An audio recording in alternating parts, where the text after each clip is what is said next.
नमस्कार विद्यार्थी मित्रांनो, आपल्याला चालू घडामोडीमध्ये जे काही चर्चेतील पुस्तक आहे त्यावर प्रश्न विचारला जातो। मग या व्हिडिओमध्ये आपण चर्चेतील पुस्तक आणि त्यांचे लेखक बघणार आहोत। द कॉन्सायन्स नेटवर्क हे पुस्तक जे आहे ते सुगता श्रीनिवास राजू यांचं आहे। व्हाय भारत मॅटर्स हे पुस्तक डॉक्टर एस जयशंकर यांचं आहे, यावर प्रश्न येऊन गेला। दिया सलाई हे पुस्तक कैलास सत्यार्थी यांचं आहे। हार्ट लॅम्प हे पुस्तक बानू मुश्ताक यांचं आहे। कैरोस ही कादंबरी जेनी एरपेनबेक यांची आहे। त्यानंतर the remarkable life of the only Muslim woman in the constituent assembly हे पुस्तक बेगम कुदसिया रसूल यांचं आहे। त्यानंतर democracy's heartland inside the battle for power in South Asia हे पुस्तक एस.वाय. कुरेशी यांचं आहे।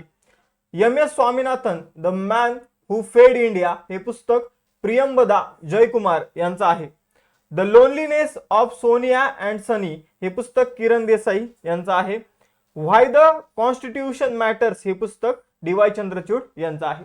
व्हिडिओ आवडला असेल तर व्हिडिओला लाईक करा आणि सबस्क्राईब करायला विसरू नका। धन्यवाद।